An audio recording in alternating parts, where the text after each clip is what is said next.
on? How y'all doing? What you all right over there? Nah, yeah, I'm good. I'm good. Just kind of rushing, man.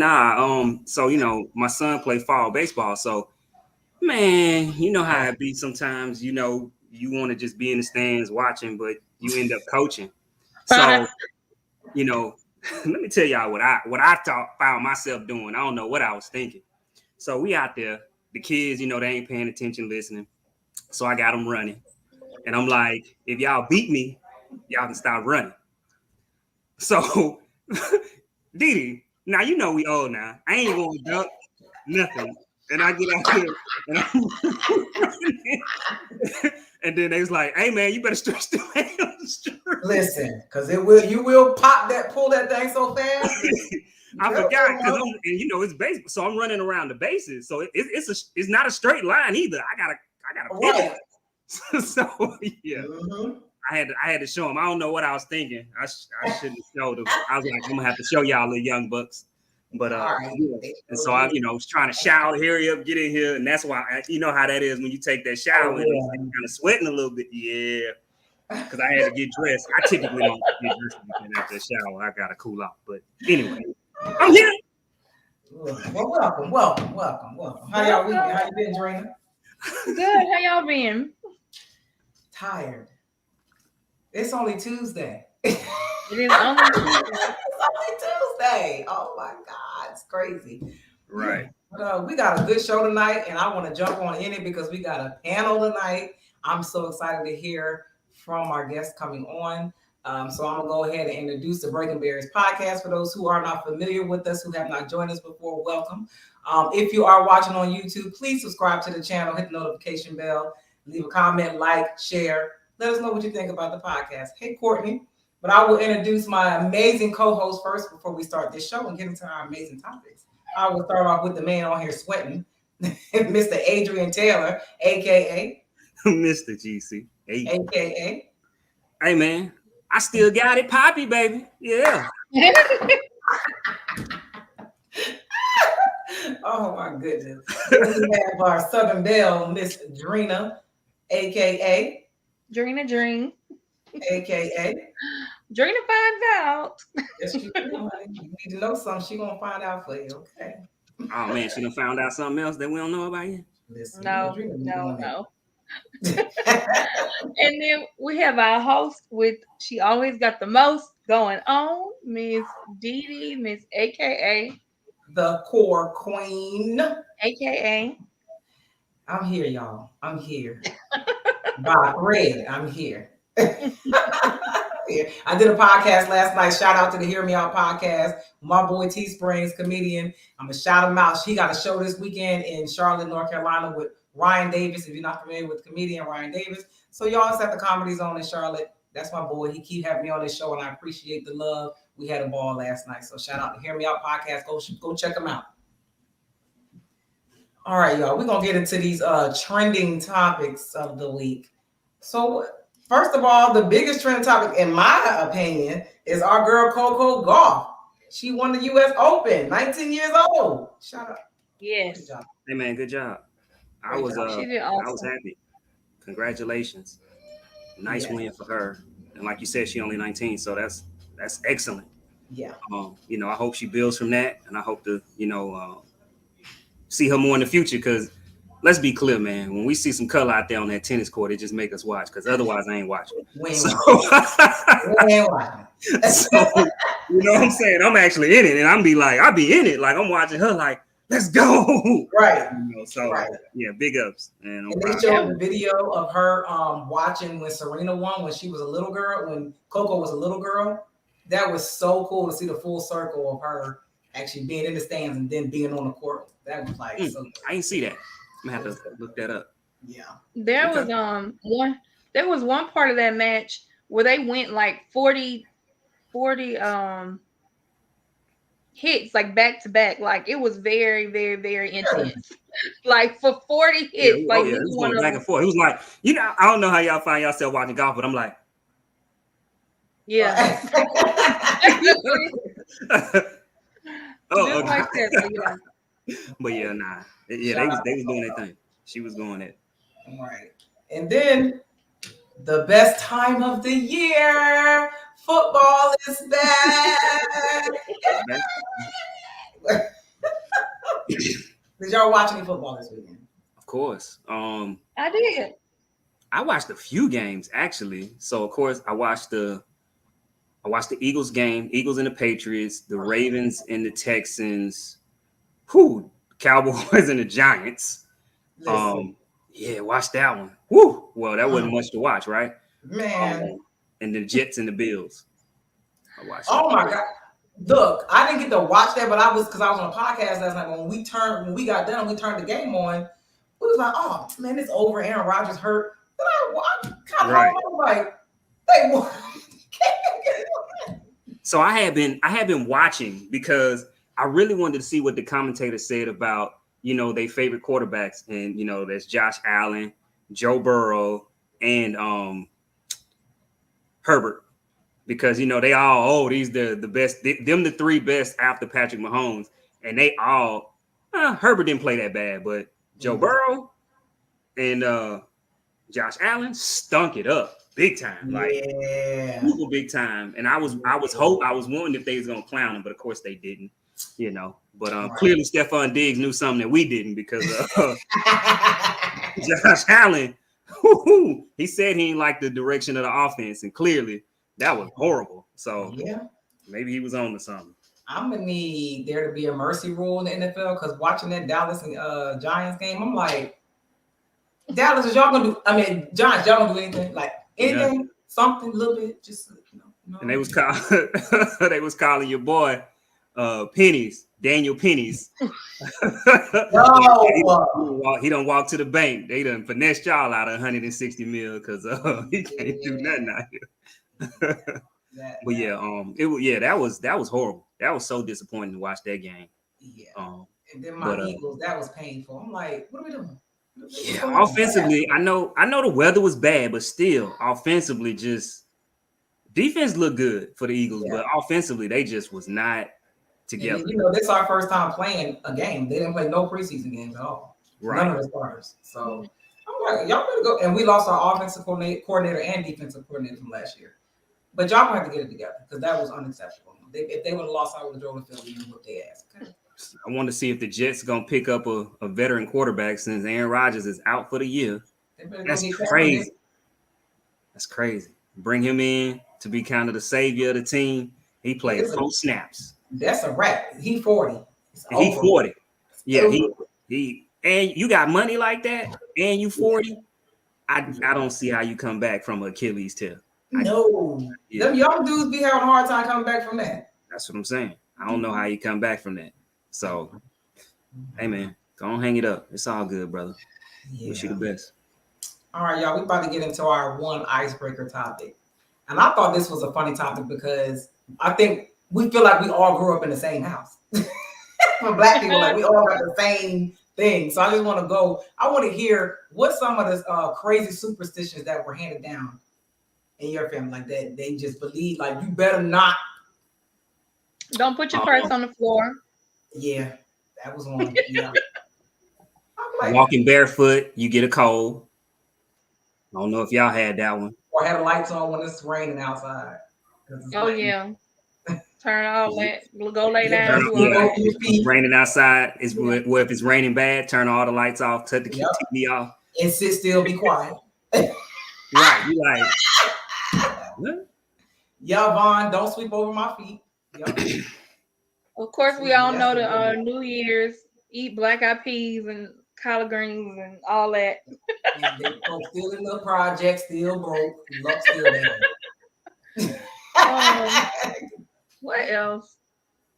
Oh yeah, that's what Vaughn. That is a good one. The first person that come in my house on New Year's got to be a black man. Yup, my grandma said the same thing. I didn't hear that until a few years ago. Yeah, I never heard that one. I didn't hear that until like maybe 5 or 6 years ago, and my best friend was like, "Make sure a man walk through your house first, and he got to have some money in his pocket." And I was like, "I've never heard this before." My grandma was adamant about that. And washing your clothes before the New Year. Don't bring no dirty clothes into the New Year. You gotta wash everything. Okay. Weird stuff. nobody thought to think like, yo, y'all, we still broken and unlucky. Vaughn said she got stuck outside because my mama wouldn't let me in. Dang, mom wasn't playing. Oh, yeah, don't split the poles. Oh yeah, Right. Don't step on cracks. Don't split the pole. Don't step on cracks. Yeah. If you dream, well, I believe this to be true, but I don't know. If you dream about fish, somebody pregnant. Yeah. Sometimes somebody was pregnant. Your palm inching. You getting some money. Don't scratch it because it's gonna go away. All right. Don't scratch it. Get out of here. Come here. You want to be on the podcast? Come here, my son. Come on, because you won't come in here and bother me with these fake tattoos on. Bend down so they can see you.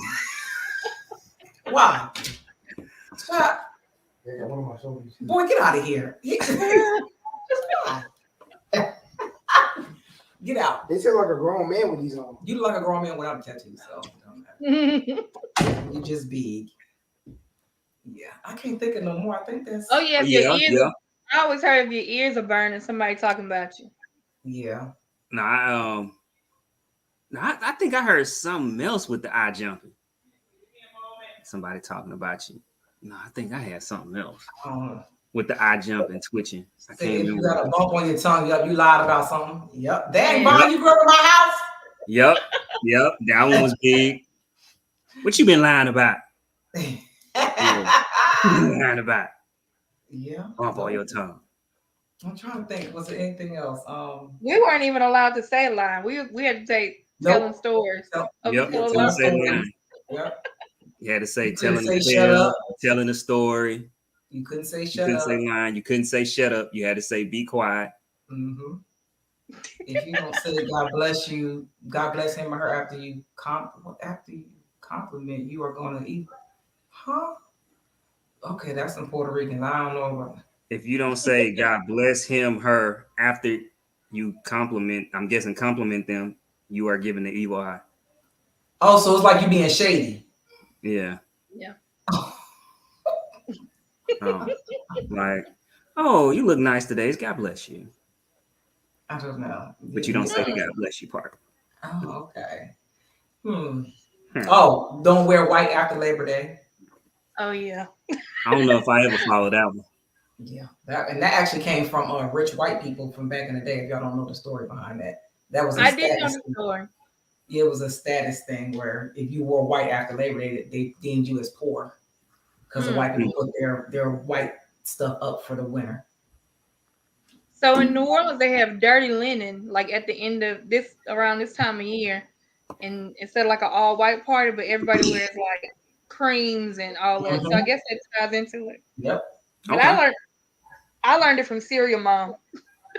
You know what, Drena? Oh my God. Baby, that white lady scared me. I was like, I ain't never gonna do that.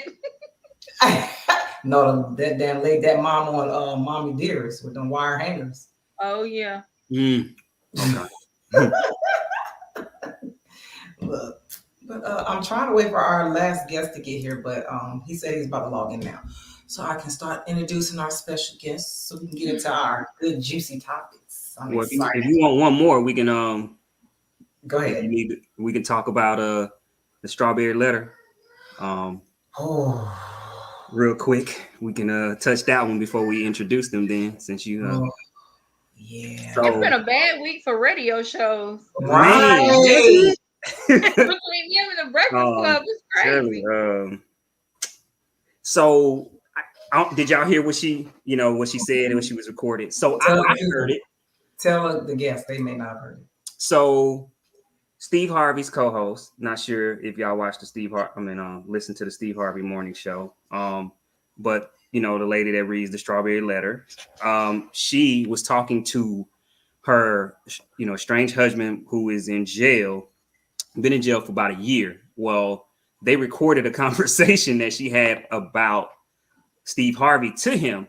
And, she really said things about Marjorie more than, she didn't really say anything about Steve. It was more or less like basically Steve being scared of Marjorie run him, Marjorie run the house, that type of thing. And she basically feels like Marjorie's the reason why maybe they're not as close as they used to be. And so so at first I listened to him and I really had to go back and think about it. Wait, but she also said that Marjorie treats them like the help. Yeah, she treats them like the help. So clearly there's a conversation that Steve and her probably need to have. That I'm pretty sure she probably never told Steve that. So that's a conversation that they need to have. But I had to think about it in the context of, have you ever said something, that probably wasn't pleasing? It wasn't that bad, but you haven't had that chance to have that conversation, or you haven't told that person or had that conversation with them. But then, believing, because like, this is your significant other. I don't think what she said should be an issue of them being able to come back or, kind of squashing it and kind of talking through it. It's kind of hard because of what she said about the significant other, but I still think it's a conversation that can be had, because it's one thing if she would have said like, man, I don't really rock. I mean, I work with Steve, but I don't really rock with him like that. That's something that to me, you can't come back. You know what I mean? It's like, because we've all been like, you might be, dang, Adrian got on my nerves today. What he said, that was crazy. But that's not, I mean, we all get on each other's nerves, right? But now, if you was like telling the ops, man, I don't really rock with Adrian like that. I don't even know why I talk to him. And then you hear something like that, to me, that's like hard to come back from, right? But you're saying like, man, Adrian said something that really got on my nerves today. And I think the bigger conversation is because I believe that Shirley Strawberry and Steve Harvey are very close. He actually walked her down the aisle for her wedding. Right. And clearly she come to the house, right? Which she mentions that, like being at Steve's house, like, oh, I couldn't do this because Marjorie don't let us, and that's where the whole help thing comes in. She treats us like the help. I think the bigger conversation should be, Shirley, why didn't you feel comfortable enough to tell Steve that? Right. Like, I don't understand. I'm like, I'm glad Marjorie here, because if she was here, we wouldn't be able to get the tour. Like, I would do it in a joke where something like that. Tour, yeah. She treats us like the help, so I hope it doesn't hinder their relationship. I hope it's a conversation that they can have to kind of clear it up and get better. But I know with some people, man, especially when you're making money, it'd be hard for some people to kind of let stuff go, and get over the hump of that. Wo said, how did the private conversation become public? Because they were on a jail phone. And ain't nothing private in jail. They can't do that though, because they were saying like that's not anything about a crime. So why would somebody leak that? So somebody leaked it. And that's another thing. I don't know how, if that's an issue, because of course we know if they was talking about a crime, right? You definitely can leak that because you're talking about a crime and things that happen. But we know people have conversations all the time, and those never get leaked. Yeah. So it's like, why did this get leaked? Because it wasn't really, you know what I'm saying? Like, it wasn't really that serious. So how did it get leaked, and why did it get leaked? Right. Yeah. I mean, we know Steve been in the news lately for situations with his wife, right? So I don't know, man. Somebody trying to get Steve up out of here. I don't know. He got too much money, too much influence. Courtney, I agree. It would have been different if Shirley went on like a show and was talking junk about them. Right. That's different. Yeah. But it just kind of seemed more of like a little frustration in a conversation that she hadn't had with Steve, and just kind of talking to her significant other about it, which I don't think, you know what I'm saying? Because like I said, she didn't say nothing about Steve for real. Clearly, there's a disconnect between her and Marjorie, but she don't work with Marjorie, so. Right. Yeah, somebody definitely got paid for that. Oh yeah. Yeah. Hopefully they can bounce back and clear it up. And It is. We have a panel of guests that are waiting to come on and talk. They talk, tell us what they got going on, and y'all done gave me a dissertation for these introductions. So y'all pray for me when I read all this stuff. I will start with the ladies first. Her name is Miss Tori Bishop. She is a native of Pensacola, Florida, and has lived on the coast since 1999. She's worked in advertising sales for over 20 years and is the current advertising manager for Lamar Airports in Biloxi Gulfport. She is the mother of 4 beautiful children, a current board member of the Mississippi Gulf Coast Chamber Board. She loves to plan events and attend them, and she loves deep, good conversations. Y'all welcome Miss Tori Bishop. Hey, Tori. Hey. Hey. Welcome. We got another Gulf Coastian. Hey. All right, I'm gonna go with my buddy Mr. Fred Malloy next because his is nice, short, sweet, to the point, and I love it. His name is Fred Malloy. He is the creator of Bro Let's Golf. He's the co-owner of Mark X 11 Clothing, and he is a 20+ year IT professional. He's a genius, y'all. Don't let him fool y'all. Mr. Frederick Malloy. Hey, Fred. Hey, what up? You too modest, man. What's up, everybody? Now y'all get ready for this novel I'm about to read, okay? Hold on, let me drink some water before I read. Hold on. Y'all think I'm joking. Mr. Daniel Breeze. He is an accomplished professional with 25+ years of experience leading personnel and optimizing resources involving domestic and international programs. He has served in various positions of increasing responsibility within various U.S. government agencies, departments, and private sector companies. He is a veteran of the armed forces, having served 11 years in the U.S. Air Force, aim high. He has a bachelor's degree in criminal justice, several associate's degrees, and multiple certifications in the fields of law enforcement and security. He is the father of a teenage son from a previous marriage, dedicated partner to the woman he loves. Okay. And brother to family, some by blood and some by choice. His hobbies include practicing martial arts, non-competitive shooting, reading, writing poetry, working out, and traveling internationally, as much as his bank account will allow. Y'all, welcome Daniel Breeze. Welcome. Hey, I appreciate the love. Look, somebody asked me for a bio. I gave him a bio. Definitely Air Force. He's definitely Air Force, ladies and gentlemen. I appreciate y'all having me. Thank you much. We are so happy to have y'all. We're excited to hear about y'all experiences. We're gonna get to our first topic, y'all. Here we go. Hold on, let me get my life together over here. That dissertation took me out a little bit. I'm sorry.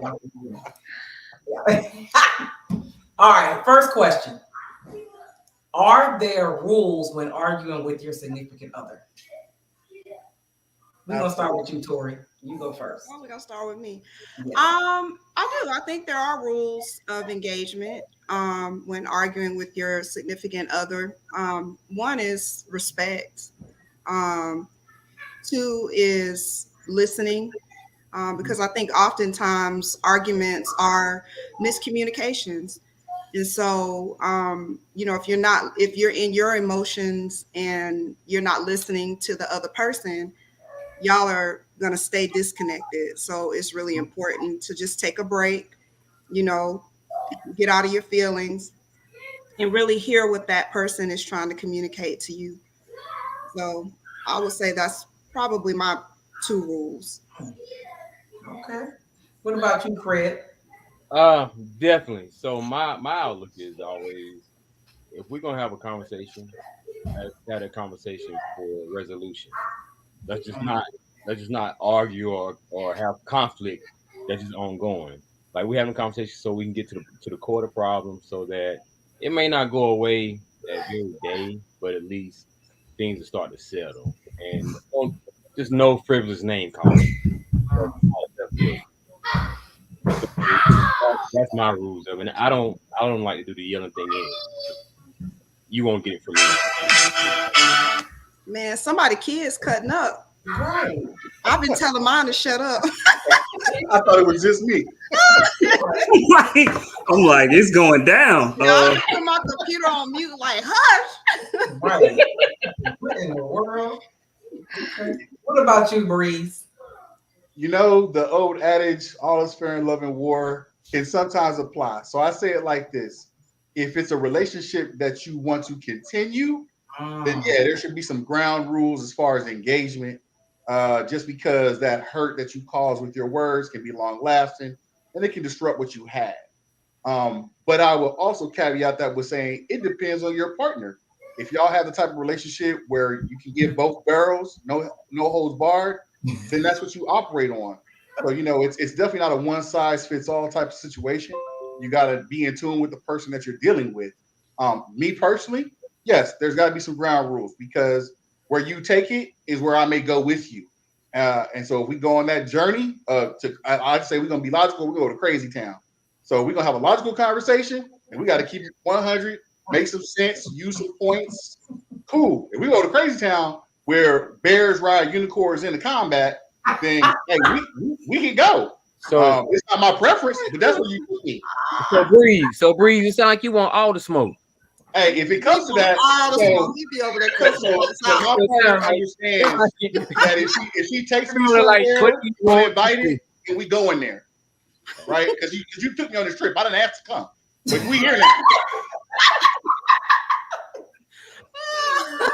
Oh my God, Breeze is not playing with y'all. Hey, don't give me no first class tickets nowhere. You ask me if I want to go.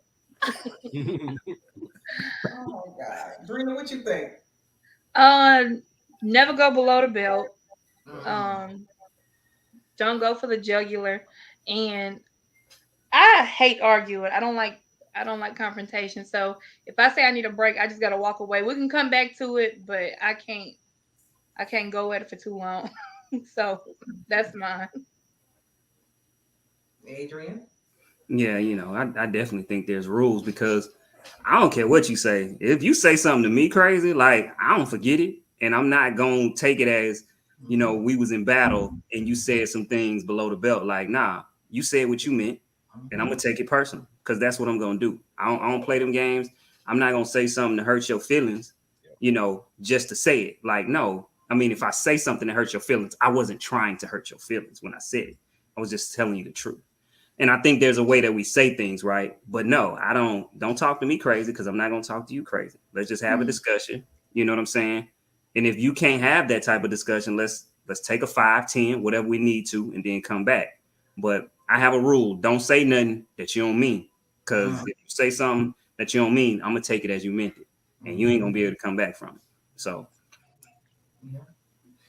Yeah, my take on arguments is, can we please argue about the issue? Once you start going for personal attacks, then I'm done with it. Like, because I'm trying to figure out how we get here. This how you really been feeling, because we supposed to be talking about the issue, not how you feel about me. Because why you ain't telling me that before the issue came up? So I have a problem with that. Like, people aren't mature enough to have an actual conversation or argument about what we're arguing about. Because now to me, I feel like you're losing, so you're going on attack mode. And now all bets are off and you just going for whatever. Everything below the belt, everything is disrespectful, is attacking me. And then it's, I was mad or I was stressed. And now, I didn't mean it. No, because everything I say, I mean it. So I'm not going to say anything unless I actually mean it. So if I said it and it was mean, I meant that shit. I meant it. So you can't tell me you ain't mean it because I don't process stuff like that because I said it on purpose. So ain't no. Adrian, you a Libra, right? Right. Yeah, we operate like that. If I said it, I meant it. That's why I say, like, don't say it and you don't mean it because I'm gonna take it as you meant it. Yeah. You always take that second. You always take that 1 second to think before you say it. I'm the same way. If I said what I said, I meant exactly what came out of my mouth. I'm not taking it back. No. Yeah, that's it. And I think most men are better with that pause part because I ain't pausing shit. I'm saying what the hell I got to say because you pissed me off and I'm said the shit and now here we are. And I done give you a ticket, the flight. Come on the plane with me now, Breeze. Let's go. See, so I will say, depending on your partner's communication style. So I'm a bit of a smart ass. I'm a bit of a joker. So I may say something that got half energy to it just to kind of get across the messaging. So, if I said it, I might have meant half of it type situation. But once again, that comes with, knowing your partner in play, right? Because if, you ask me questions and we arguing back and forth, I'm like, yeah, that's what that dress didn't fit right. Hey, I love you. But I'm just saying, you started it. See, you got me in my emotions. See, all right, I apologize. I'm sorry. See, that's what I'm talking about. Now, how we get to the dressing? We talking about the food. I'm just saying, hey, that's what I'm talking about. Love and War. See, did I start with Love and War? He likes smoke. He talking about somebody dressed like for real, and I'm gonna come back and say something for real. That's what below the belt. See, that's where belt actually comes into play. Oh my God. Oh my God. All right, y'all, we're gonna go to our next topic here. What are things that women do that they think is a turn on, but it's actually a turn off for men? I'm gonna start with you, Bree.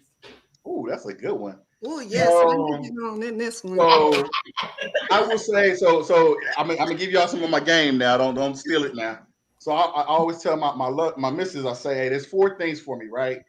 Feed me, make love to me, entertain me, and let me rest. And some of those can be done at the same time. Use your imagination, right? So when you operate, women operate outside of the bounds a lot of times of those 4 things, which are the basic core for most men. I'm gonna say 85, 95% of us. So when you think you're doing my love language via your love language, it's not gonna work out, right? So perfect example from a woman's perspective versus what she thinks for a man. I have about 52 bottles of cologne. I'm done with cologne. I don't need no more cologne. I'm good. If you tell me I feel bad, there's other ways to tell me that. Just tell me to go take a shower. But I'm good. So that gift giving portion of your love languages oftentimes is operated from a woman's perspective of what she thinks her man will enjoy. When to be honest with you, most men are just like, ask me what I want and get me what I tell you I want, and we're good. Yeah. I ain't misinterpreting. I'm not making it up. Ain't no analogy. Yes, I want a steak for that day and that occasion. Appreciate you. Give me a steak, cook it, serve it to me. I'm happy.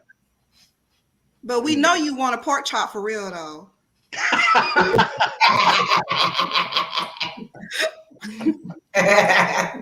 So that's my piece. What'd you say, Fred? So for me, it was mine is more the superficial stuff, like the overly the very long eyelashes, the lace fronts where you see the lace across the front. Yeah. You know, the huge bottoms. I like natural. That's not really a huge turn on to me. Like, even, like the one thing they always be like, hey, do you want me to get in lingerie? Me personally, naked is sexier to me. So so certain things just don't grab me like that. So I like the moment so much to where just the more or less that superficial stuff I cannot go along with. That's why that's my whole thing. So you want your gift without the wrapping paper? Absolutely. Don't buy him no bag. He good. Listen, Right. you can cover it up with a t-shirt, but don't wrap the bottom. You just want to be straight to it. Yes. What you say, Tori? What do you think women think is a turn on? But maybe you've heard. I'm a woman. I don't know. I have. You never heard what men say? They don't think is. I mean, I would say what I've heard from men is they appreciate more authenticity. I think a lot of times women try too hard. I've heard friends say that they've gone to the grocery store looking a hot mess, and they'll meet somebody and they feel like they look a hot mess, but the men feel like they're beautiful because they're in their natural form, So I think sometimes we can do too much. We just doing too much. Just be yourself. Yeah. I've definitely heard that before. I think that's true though. I think when women get the wigs and the lace fronts, whatever, the extensions, all that, I feel like they doing all of that for themselves because most men don't really care for it like that. You know what I'm saying? Like most men, if you ask most men, they're gonna tell you that they don't prefer that. You know what I mean? women don't tend to listen. And that's the reason why it's like, man, I came in, I got on some jogging pants, you know what I'm saying? A t-shirt, and I come to the grocery store and these dudes is telling me I'm beautiful. Like, I'm basic today. No, you're beautiful because you're beautiful in your natural state. Mm-hmm. But I will say this, I do think, in this era of social media and, when you have younger women that are, and shoot, women my age too, they're looking at what men respond to on social media and what men respond to, just in general. They have that pressure to look a certain way because the women that they see men responding to got a lace front on, got some nails like, out to here, got the eyelashes like that. You know what I'm saying? So, I mean, it's like there is some contradiction there. But they're not like taking them seriously. They're just liking it or sleeping with it. They're not wifing But it. see, they don't see it that way. What they see is they're getting that shine. But you will really be surprised the conversation that guys actually have. Like when it's a group of guys just having a conversation, it's the total opposite of what you think it really is. What we actually like, y'all will be completely floored. All of that other stuff, we'll look at it. But at home, notice at home is always something totally different than what you see them talking to in the streets. And Tori, they half naked. They doing all that half naked too. And the men that are liking the quality of men that are liking these posts too. They ain't really saying much. Because most of the men that are of quality ain't on social media anyway. Fred, how often you check? I know one turn off. I definitely want to hit on this one is, the women that give buns for holidays, right? So, and that's the gift. You know what I mean? I'm gonna need my fan for this episode. Buns for holidays? What? Meaning for your birthday, you ain't got no gift. Your buns is the gift. For Christmas, your buns is the gift. For Valentine's Day, your buns is the gift. Like your buns is the gift. Gotcha. So no, we want a gift and the buns. You know what I'm saying? You say you can't short and the buns. Debbie, this for you, Debbie. You listening? And the buns. It's a package deal. A package deal. Mom said gave him the same key from yesterday. Oh my God. I'm just saying. Look at the comment. I'm just saying. Oh my God. Yeah. But I think, Fred, you hit it. I've heard that the most from men who hate the lashes, hate the wigs, hate the fake everything. Like they hate all the fake stuff, period. Like they don't want any of it. The majority of men say the same thing. I think the issue, there's a perception because if you go on social media, everyone that has the most followers and everything, that's how they look. But people don't realize that what you see on social media is maybe like what?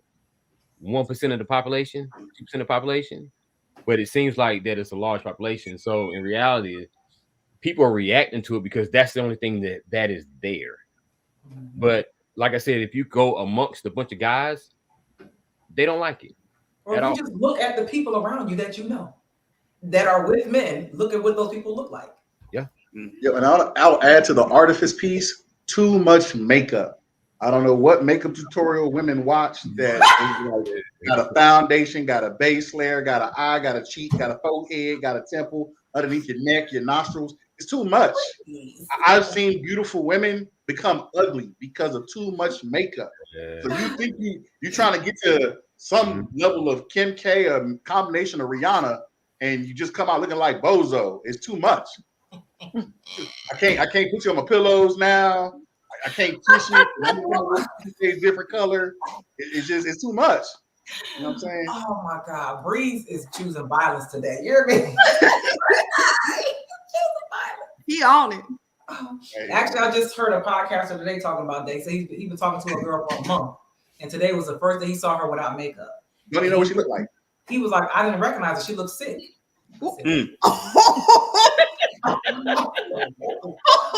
to clutch my No, it's people like that though. I don't know about y'all. It's people that I know that the first time I seen them without makeup, I'm like, you all right? Like, because they look almost half dead because they just look so pale and lifeless. It's like, okay, you okay? This is the very reason when I do photo shoots and when I do film, I'm like, only thing you doing to me is eyes. That's it. Don't put no makeup on my face. I don't care what it's gonna look like. I better have a good camera because I'm not doing it. You won't have me people outside. I didn't even know that was you. Yo, I see so many people. I'm like, yeah, Adrian, I gotta go back and look. Like, I ain't tripping. Like, yo, I swear to God, I done seen people in the gym, because you if y'all in the gym, the gym work can be super, super small in your area. And so of course y'all typically see each other in the gym, you follow each other, and you might not have seen them for a couple months. So you like, oh, they cut and they must be getting in good shape. And then you run into them in the gym, you gotta pull the phone and go back to the IG, like just lies and deception. There is a reason why the makeup industry is billions and billions of dollars. They have sold women a bag of goods. You think you're doing something to turn a man on, and it's not the thing. That's a shame. Lord, ladies, y'all gotta do better. Well, some people got if they don't, they ain't gonna get what they looking for. So they gotta do something. He gonna see it at some point in time. Right. If he stick around long enough, he gonna see the real you. Just go ahead and give it to him. Oh man. I've seen some people that I've seen kids, man. I'm trying to tell y'all. Oh, I was like, what happened? I lost my train of thought because I'm trying not to kill you, boy. Courtney, you ain't lying. Them angles be serious on them selfies. But ooh, they had that deep angle that make you like get that flat stomach. Ooh, be playing. Yeah, they be catfishing for real. Hey man, a lot of times they don't be angles. They done reduced by 6 inches, added and took 6 inches for the waist, added 6 inches to the butt, and you like, you gotta come out in person, and you like, you gut it up. Like, hold up now, your picture, this ain't you killing these dudes. I'm here. You okay? Come in the house one way, go in the bathroom, take a shower, come out a whole different person. I feel like I can call the police. Right. And it's the same with the filters. Like they won't even take a picture or video, nothing without a filter. I'm like, but ain't nobody saying nothing about these men with the little these men is doing it too. With the fake hairline, the long beard. Oh no. We should know what that brother's face looks like. We only when you file your police report, you can still give a description. We can talk about that too. Yeah, get on. We can talk about the grip down the face. We can talk about it. I see some dudes with some filters on when they be recording too. I just saw Tyrese with a filter on. Did y'all hear what Breeze just said? Breeze, I need to repeat that. Breeze, what'd you say? Oh no, I was saying a brother looked the same. I said you can still give a police report. You can still describe him. Just had an artist draw him with less hair. It don't matter. It's the same person. But for a woman, you gotta have. I think she was half Asian, Eskimo, Indian, German mix. I don't know what it was. She had different eyes. She had red hair. I don't know what's going on. But she was black, I think. You don't know. You put your eyes. You don't know what she is, right? But I have these social media women who were like getting jumped on for like coloration, right?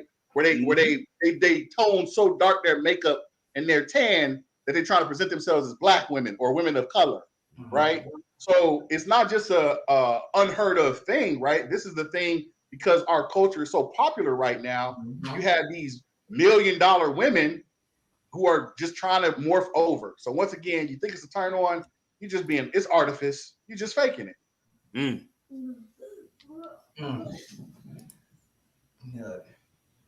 This is hilarious, y'all. I'm sorry. Oh. Nah, hats are in. Meanwhile, they still getting paid, Kardashians. Right.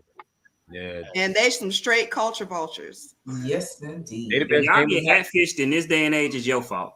I'm just saying. Facts. I need you to take your hat off look, I need you to move around on the camera. We video chat, and I need to see. I want the person to move. Like you. Now, for the ladies, I'm not trying to say like we going to an event. You know what I'm saying? We got to go to a ball. You know, it's a cabaret or something. I got it. You know, that's the time to get all pretty, fancied up, little extra makeup. You know, we understand the occasion. But we going to Popeyes. What are you doing? Why? Why? Why you got four shirts on at Denny's? What's up? Oh my God. You don't even want to give him a You hug. live with me? Why are you 4 different people? You don't want to give him a hug. They hug you. They put their head on your shoulder. No, bro, you can't touch them. It's not gonna happen. That is terrible. I would hate to have to live like that. I couldn't do it. That's terrible.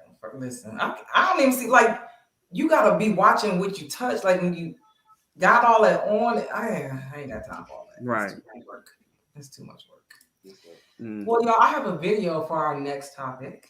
Uh-oh. So, and this topic got the men. I didn't expect the men to act this way in the comments when I posted this video. I was shocked. Here it goes. My husband told me on our second date, because I'm like telling him about the alpha males that pursue me and they come after me, and why aren't you doing that? And a strong woman like me would respond to a strong man. And he looked at me with a very calm face. He said, I'm a masculine man. I'm not an alpha male. He said, alpha males are hunters, but they're not keepers. He said, I'm a keeper. He said, but masculine men will always stand behind. Tom is a masculine man. Masculine men will always stand behind alpha men who are always talking and toting and bravadoing. He goes, and we'll just wait for them to run out of gas. He said, but we don't ever try to get in front of them. It's not our personality. He said, but we're the ones that's always there for you when you're crying. We're the ones that's always going to support you through your hard time. But we're also the ones you're always going to step over to get to the alpha male. He said, because television polarizes and displays and honors the alpha male. He goes, and I have nothing against them. He said, but there's a whole group of beautiful men called masculine men. And we're not aggressive. And we're not bravado. And we're not going to billy club you over the head and drag you back to the cave. That's not our personality. But we will just be there for you. Fred, what you got? I agree. Because so it's almost like the what is it? The nice guy finished last kind of situation. Mm-hmm. To where because you're nice doesn't mean you're not masculine. And that's the whole issue. But most of the alpha males, quote unquote, they got Napoleon complex. That's their issue. Everything they do, they gotta have their chest poked out and yell about it, stomp their feet, rah, rah, rah, rah. But at the same time, as a man, just standing on your word, doing what you're supposed to do. You don't, because if you notice, most alpha males, they speak strongly. Everything gotta be spoken with a vengeance. That doesn't make you so much say a higher tier of a person. So in my eyes, I kind of agree with what the guy was talking about, but at the same time, the guy that she's talking about, that's the player too. He's a slow walker. I'm gonna let the alpha male yell and scream. I'm gonna lay back. I'm gonna chill. I'm gonna let you mess up. Then I'm gonna scoop right on up and have her under my arm and treat her right. That's how it works. It reminds me of you. Go ahead, Breeze. All right, we're gonna keep it a buck. Right? That's cap. That's bullshit. Oh Lord. But I not concur. But let me be more precise, right? Right? So you cannot have a world of alpha men because who would follow? So I get the logic. Everybody can't be an alpha. As far as being a masculine man, yes, you can be a masculine man. You can be respectful. You don't got to be loud and brash. You can just be who you are, playing the cut. I'm with that too.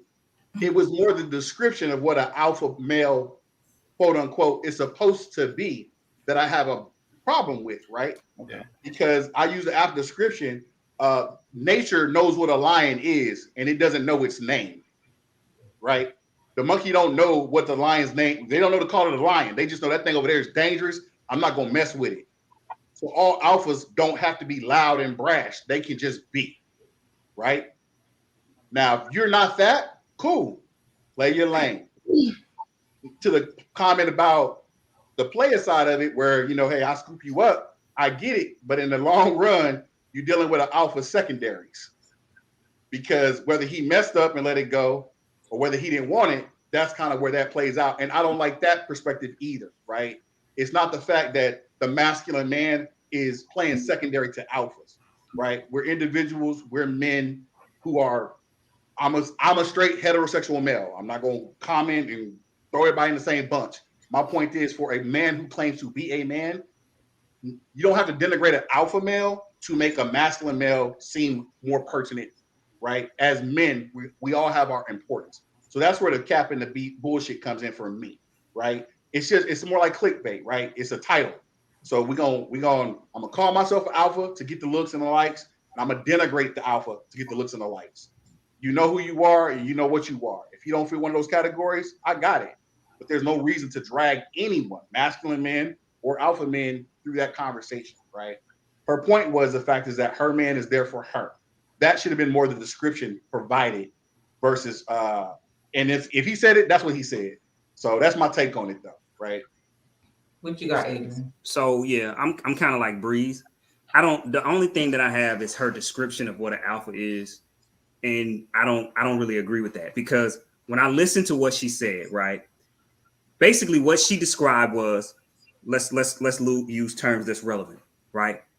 A rapper, we know, boastful, out there, bragging, talking reckless, crazy, and it's like, but we really worried about the people that's standing behind him more than we worried about the rapper. You know what I'm saying? If the rapper was by himself, ain't nobody scared to run up on him. But it's them dudes, them big boys that's standing behind him, that's gonna have you like, yeah, I'm gonna just walk on over in this direction. And to me, that's what she was basically saying. Like, I'm that dude that's in the cut. Like, I ain't loud, I ain't boastful, but I'm here. I ain't no punk. But I don't really think an alpha is a punk. You know what I'm saying? And how she just kind of broke that down and explained it. I think that, yeah, I'm not. I can't really say that, because it's like, she made the alpha seem like an alpha is a boastful, bragging, braggadocious, kind of like, I'm loud, I'm in your face. And I don't think alpha men, when I think of an alpha male, I don't think of a braggadocious, in your face, like always pumping his chest, like making himself be known. I don't see alpha men like that. That's what lions do, though. If you're going to use the lion analogy, they be out there hollering, you know, I mean, that's what they do. So if you're going to say, you know, and the lion is the alpha, they do. But do they? All the time? I mean, yeah, they do sometimes, because that's just, they trying to get the attention sometimes. But at the same time, you see lions walking around, and if you know, you know. If you know, you know. They can just walk through. You know, you know. Not all of them are like that.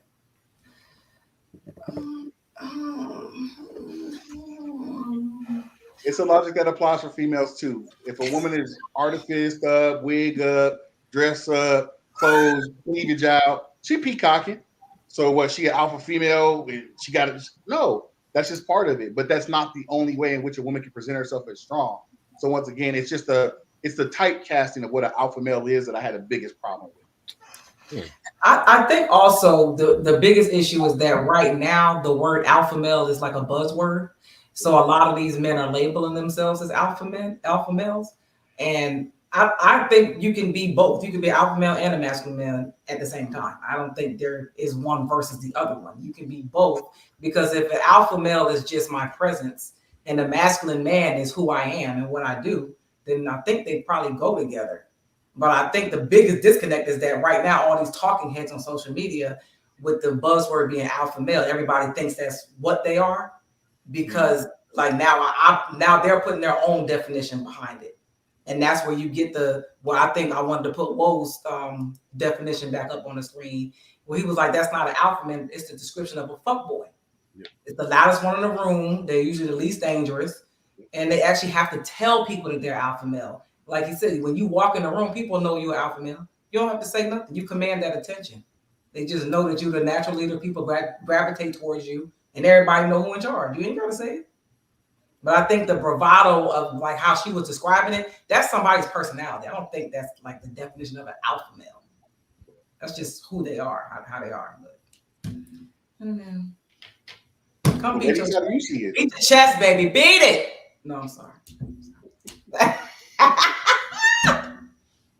Yeah, that ain't sexy.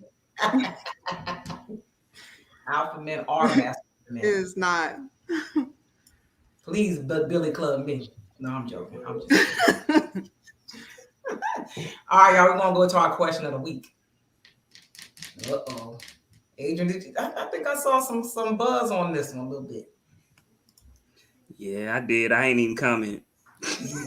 Why do men feel so unappreciated? Because I believe we asked this question and then the women answer and we're like, we just had this conversation. So why do y'all think men feel unappreciated? Fred, I'm gonna start with you, Breeze, because you like why'd you do that? I want you to go first. You with your bag.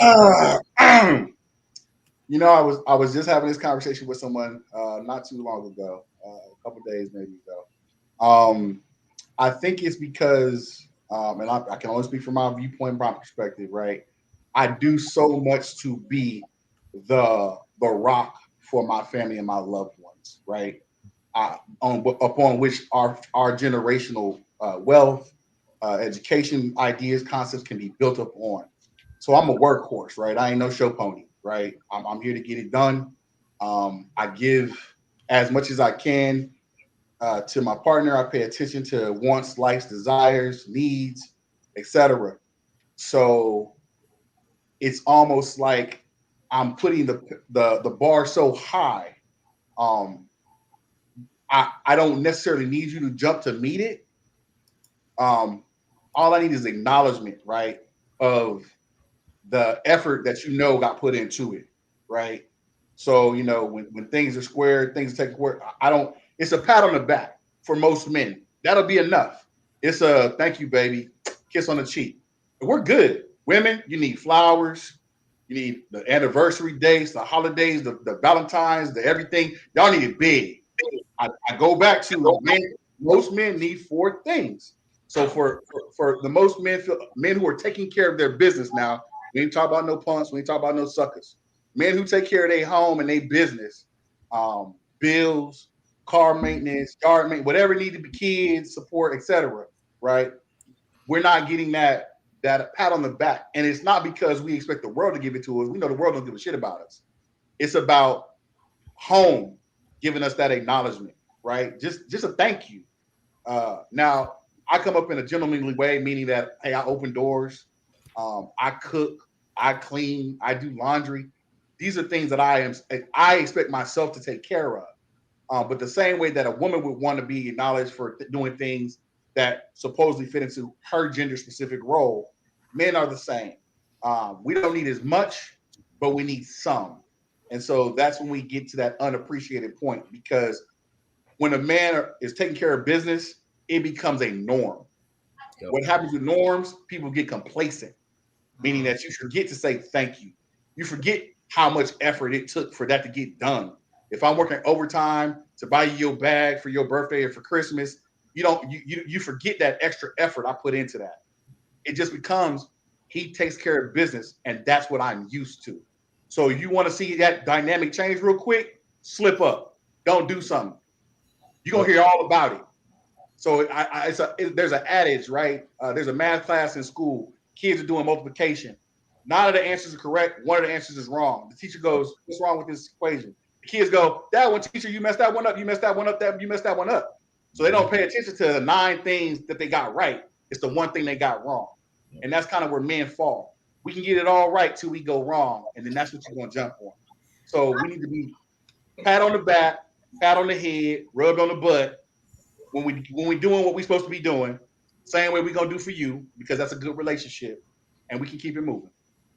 The generalized nature of the question, or the stereotypical nature of the question, kind of, I guess, lends to answering it in a stereotypical way, because all women, and I just saw somebody comment that all women don't need those things. Everybody's love language is different.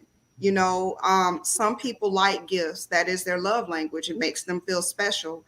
That's not mine. I mean, I like it, but that's not something that I require. I feel like, you know, quality time and conversation are things that I appreciate more. And I would say that making someone feel appreciated goes both ways, you know, in a relationship. So you have to be giving that appreciation and respect, and that woman will give that back to you if you're dealing with the right person. And if you are feeling unappreciated, then that's something that, you know, y'all need to have a conversation about. But I just don't think all women, you know, can be judged or put under an umbrella, just like we don't want to put men under an umbrella of behavior either. Right. Mr. J said unappreciated for the sensitive man. He's saying y'all sensitive. He talking about y'all cry. It's bad to cry, right? First y'all alpha, now y'all sensitive. Nah, that man's single. That man is a alpha male. I guarantee you. He one of them ones that say he an alpha male. He got a t-shirt. Yeah. Nope. What you think? Nah, I'm like him. I mean, for real. For real, like, so I'm gonna speak on like real situations. Sometimes when you raise the bar very high, it become an expectation. Not realizing that you ever hear women say, "This guy has potential, but he's here." I know people and that are at the ceiling. The woman they're with no longer really appreciates it. It's like he needs to do another dog and pony show.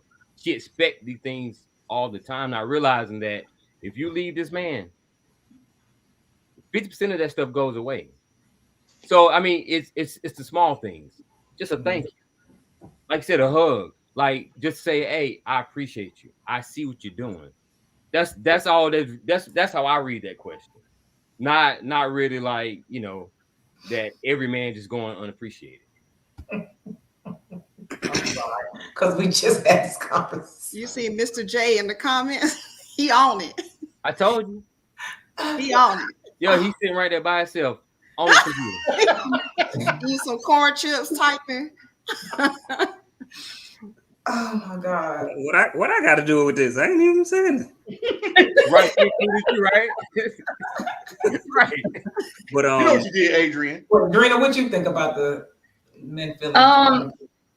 So I saw the post, like the original post before Adrian made this the question of the week, and I'll take when I was looking at it, I said, this person, like y'all said, he's been that rock for his family, he's been that provider for years and years and years.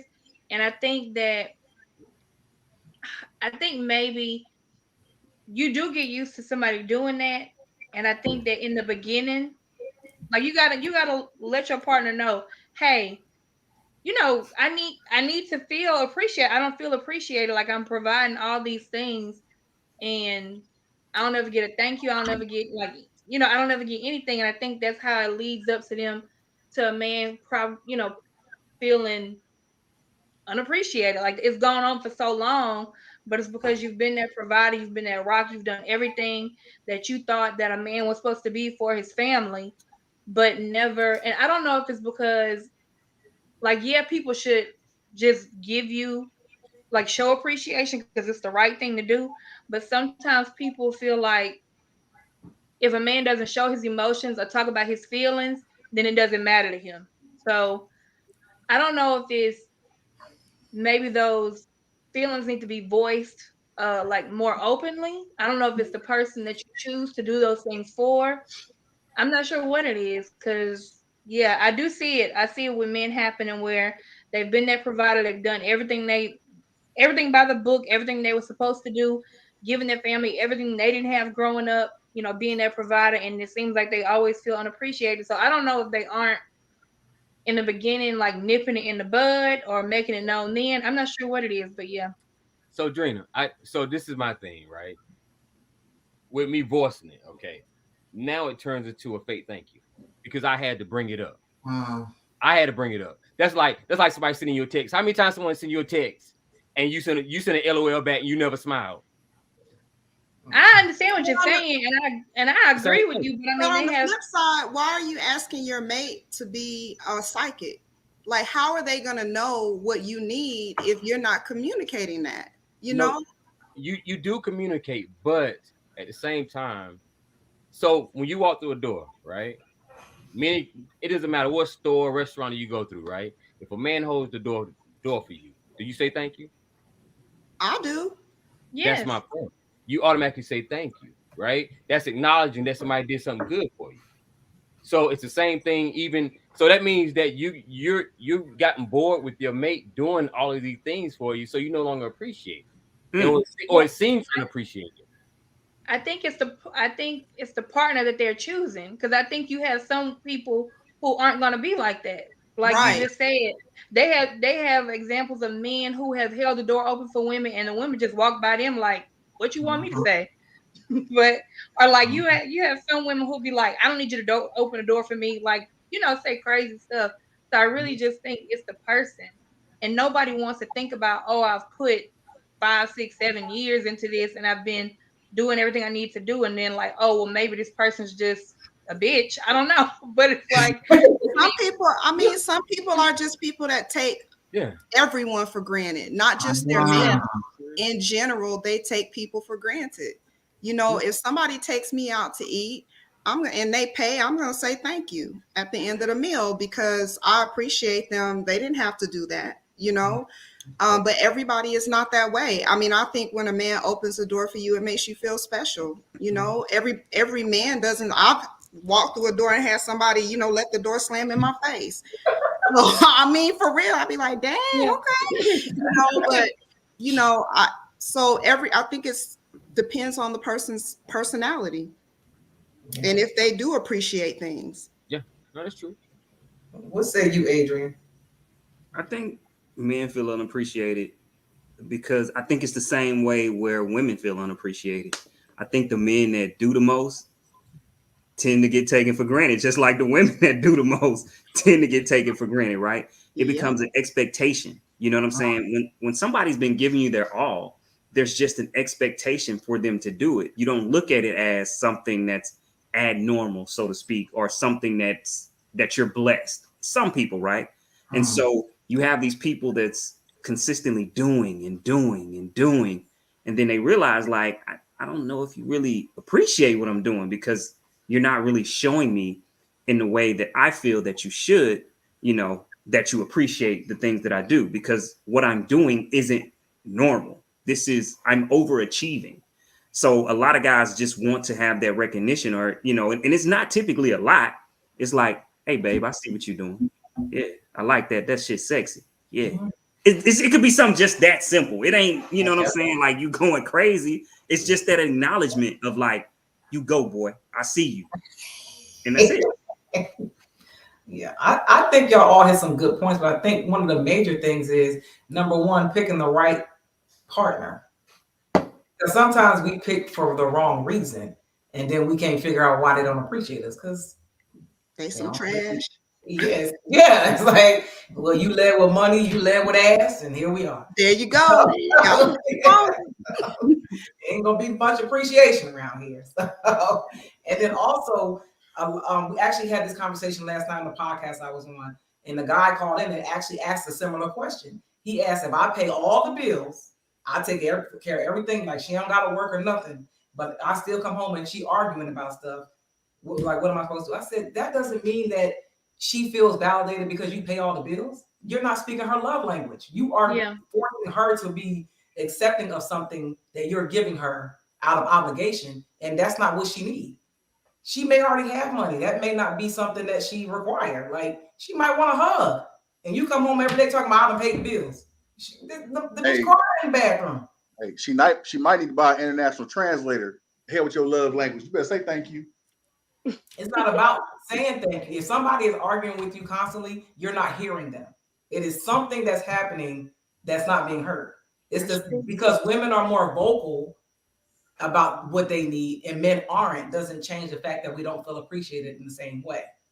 So I think like you really have to learn your partner. And one of the major things, especially for Black people, is we got to stop fucking our way into relationships. We don't have no conversations. We just end up in one. Preach.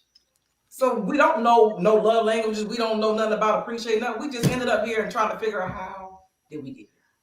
You didn't start what the old folks say, put the cart before the horse. Yeah.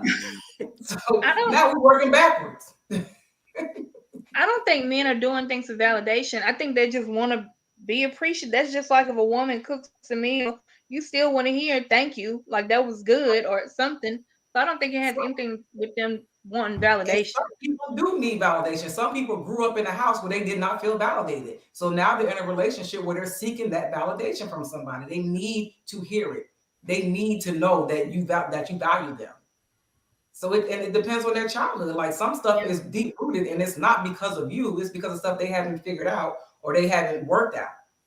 So, but if you're not having those conversations, which most of us don't, you're gonna be in for a long haul. And a lot of people pick up on that whenever people do need validation.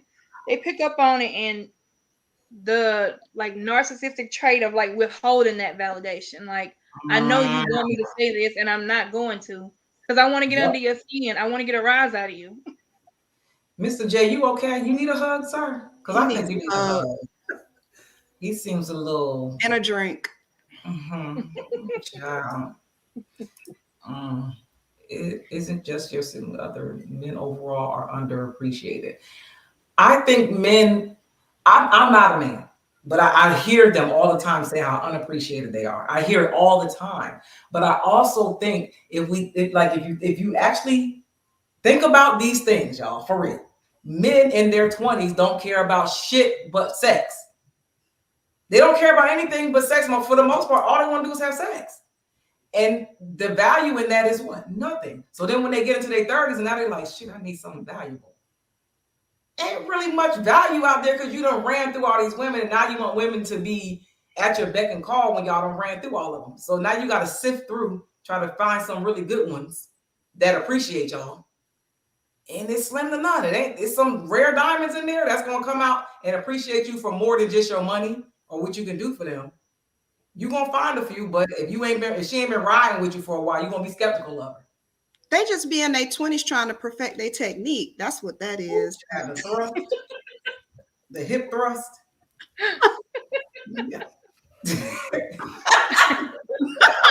Like, men have to really take a little bit of accountability for what they have placed a lot of value in, and now they can't understand why women think this thing is so valuable. Because you've been telling me for 15 years that this is all you want. Of course I think it's valuable. What you bring to the table? This? You ain't want nothing else before. Why you want more now? I mean, what was I supposed to bring? I mean, I'm just saying that's the thought process. Not saying this is me, just saying. But that's how they think. That's why women think, oh, he slept with me. He likes me. No, ma'am. Right. This was good enough. Now it's not. What you mean? What you mean, man? Ain't got a whole stroll for nothing. But we appreciate y'all. I appreciate y'all. Yes, we appreciate the men. We love y'all. Yes, we do. Every time I see a black man, I'll be like, oh, child. Thank you. Thank you.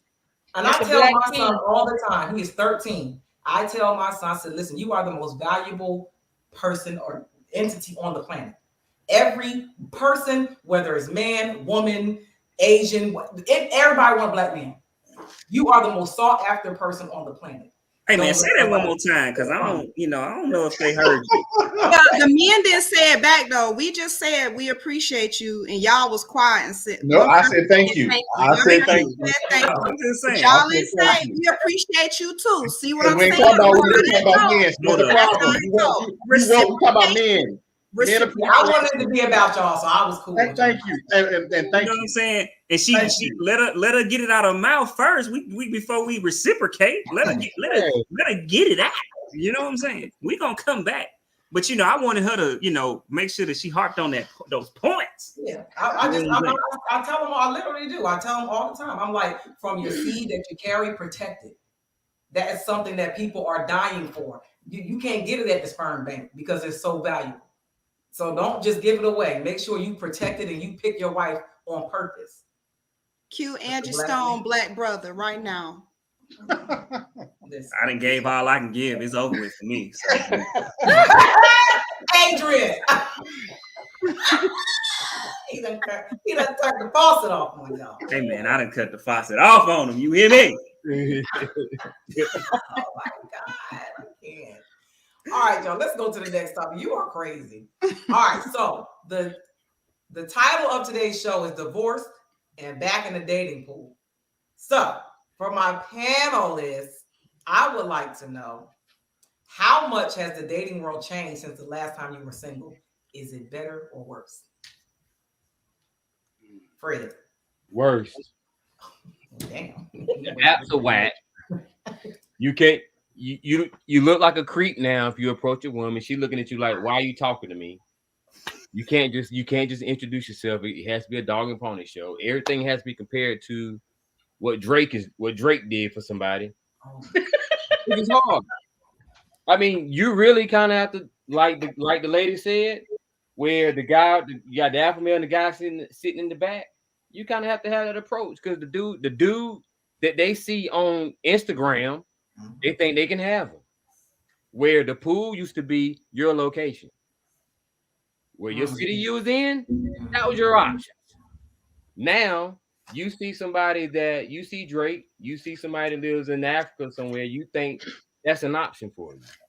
So they want to make you work harder for it. Or then you got Mr. What's the best word for him? Mr. Knowledge himself that's on YouTube saying, look here, my sisters, know your worth. Take care of yourself. Don't let these men say these things. Come on, yo. They playing game like your man. What's your man name? Don't do it. Don't say his name. He's like Baltimore, bro. You can't say his name. The one that did all that line. Who? Derek Jackson, man. Yeah. Damn. Oh, man. We don't listen. Between him and Steve Harvey, they made it even worse. Then both of them turn out to be liars. It's like if things can just go back to where you can just be yourself, just meet you.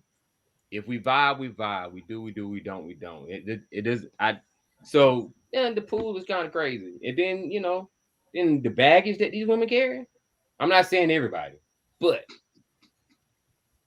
it's a lot of them carrying a lot of baggage from their next relationship. They don't take enough time to heal themselves and be ready for the person that they meet that's probably a good person for them, but they run them off. So I want you to keep elaborating because as you guys know, and I'm pretty sure I can speak from it, this is something that we don't typically hear. We don't typically hear the male perspective when it comes to dating and how it's tough, right? It's typically from a woman like, oh, it's pee in the pool, oh, it's horrible. But women don't hear men saying like, no, it's hard out here for me too. So I want you to continue. I want you to talk a little bit more. I'm just saying, because you know what I'm saying? Because when I say that I have friends or I know guys that say some of these same sentiments, it's like, oh man, it's like, he's single, he got his stuff together. Oh, he can have who he want. He must be gay, or he must be this, he must be that. It's never like, no, I've been out here and the stuff I come across is trash too. Because they feel like it's just so many great women out here, and it is, but it's hard for men to find them good women too sometimes. Yeah, I don't know. I want to feel empathy. See, here we go. She ain't gonna let him. You ain't gonna let the man talk and get his side. I feel empathy, but the numbers, the ratio of men to women is so much more in your favor. Just because it's quantity does not mean it's quality. Right. That's the problem. You got quality versus quantity, right? It's a lot of quality. The quantity is high. It's easier right now to have sex versus having an actual relationship. Okay, but have you I would say quantify your quality. What do you want? You know, so I'm recently divorced. I was divorced last year. I'm back in a dating pool. I was married 13 years. Um, I I mean, I've done, dated, but I've been spending a lot more time working on myself and trying to figure out, how to have a healthy relationship next time, you know, um, and developing what I really want next time in a relationship. Um, some people say you attract what you are, I mean, I'm just saying a lot of the materials that I'm studying right now, that's what they say. The energy you give off is the energy that you attract. Sometimes you are light and you attract things because you're a light. So people want to come into your light as well. So they'll try to suck that from you. But so why would you let them stay there? But you I also wanna have say- I don't know. I'm just saying let what me you say attract. this I'm too. not saying what you Yeah. keep is what you attract. Let me comment on what you just said, right? I'm hearing what you just said. And I'm looking at you, I'm hearing you. You sound like a great person. You seem like a cool person. But also in what I just heard you say as well, too, is I'm not ready. I'm realizing I'm not ready. And a lot of times women are great, good, but they're not ready. And it's until you start dating them that you don't find out that, like, this is a great person, but she's not ready for what I bring to the table. And I think that happens sometimes because everybody that's a good person doesn't mean they ready to date. And I think that sometimes we have to look ourselves in the mirror on that piece as well too. Just because you're a good person does not mean you're ready to be in the life with somebody else. And see, I disagree. I mean, I would say at this point, I am ready, but I'm a work in progress. I'm more, I mean, really, aren't we all? Have you arrived? Do you know everything about yourself? You I'm not know, going to say that, but I definitely arrived. I knew when I was ready. I definitely knew because I'm an intentional person. So I knew when I was ready and I made it happen. I can speak for myself. I I truly knew when I was ready. Like I honestly and truly told a lot of girls, like, nah, I can't give you what you want. That was my term. I said, I can't give you what you want. I kept it all the way 100 with them. So when I decided to jump in there, I made sure that I could be there physically, mentally, and spiritually for you. So even I guess the one of the things you have to look out for are the chameleons, right? You are the ones that are retrofit themselves into your life. But I will say you'll have that one little red flag that you think is not going to bother you, but it'll end up being the thing that'll break you up later. Mhm. So even so, I actually commend you for what you said you're doing with yourself. It's so many women that need to do that. I call it the mirror talk, where you go and talk to yourself in the mirror and really look at yourself and say, what did I do wrong? What am I doing wrong? How can I fix myself? A lot of women don't want to do that because they want to be right all the time. The guy always did it. So what you're doing, that's huge. Which meaning when you meet your person, they got a diamond in the rough. But we all know how rare diamonds are. So, you know, you can't really compare yourself to the masses. Just say, just say thank God for who I am because you're a diamond. So that's the best way to approach it. But in terms of what's out there, man, garbage. It says garbage. Golly. As far as for dating, how it's changed since divorce, I guess the biggest thing from a man's perspective was just a need to try to play safe and play games and be honest, tell lies, right? No need for none of that, right? Because you go through a marriage with someone for however many years, etc.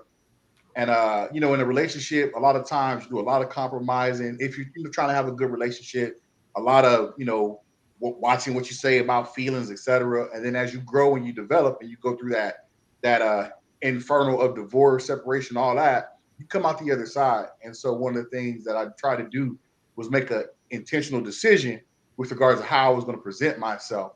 So whether I was ready for a long-term situation, whether I was ready for a short-term situation, what I was looking for were some of the things that was absolutely present in communications, right? So that way, if you chose to stay whoever you be, then you understood what it was. There was no lack of clarity. There was never. I was always very cautious about the person being able to come back to me and say, "Well, you're different. You didn't tell me who you were." Right? Very honest and very open, and that's the thing. Right now, the world is going through this whole.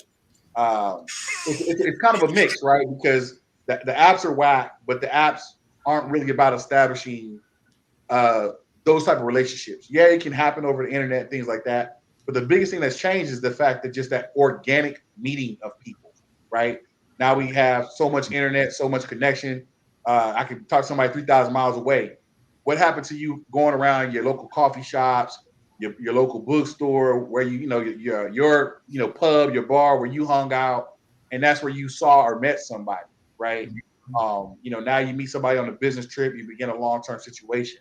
So for sure, the ability to reach others is probably the most significant thing that has changed in the modern dating world. On top of that, it's just the hookup culture that's present right now, right? It's about so when it was about body count, I said, how in the hell do we ever get to a point where it's body count? Now, for men, keep it 100. Younger dudes, that was a thing, right? We just smashing and going. To be honest with you, a lot of men could have told you their body count 20, 30 years ago. Now it's like they're keeping count. And then flip that on his head, the women are doing body count. So, before masculine environment, patriarchy, call it what you want to call it, there was an expectation that the body count was not going to be as high. But with women's liberation, the way everybody moving right now, that's not the expectation. Women is free. Women is, I can be what I want to be. I can be a big dick energy, big pussy, whatever it is, it's out there. So women are acting like men, right? And because of that, men are retroactively starting to get more sensitive and feminize themselves, right? Because of the way things are going.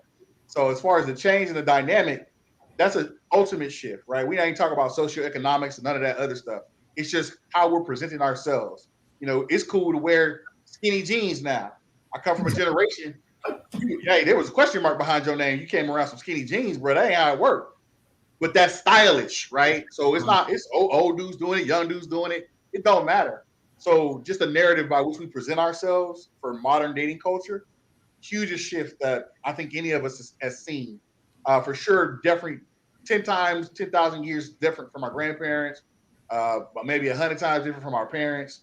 Some of us have parents that grew up in the sexual liberation 60s, 70s. They did some wild stuff.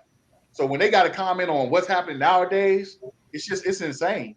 The over sexualization of young folks, the LG alphabet soup transition of things.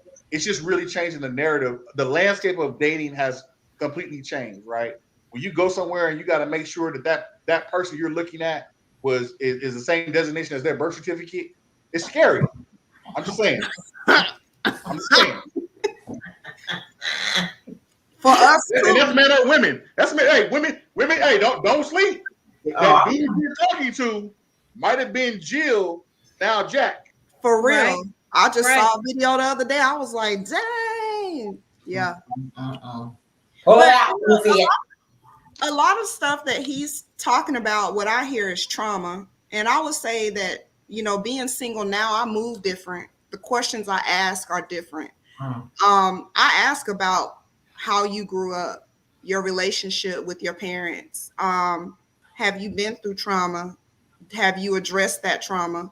Because I think a lot of times people bring their past experiences in relationships into their relationship, and it becomes toxic behavior because that's what they saw growing up as love, their parents cussing each other out.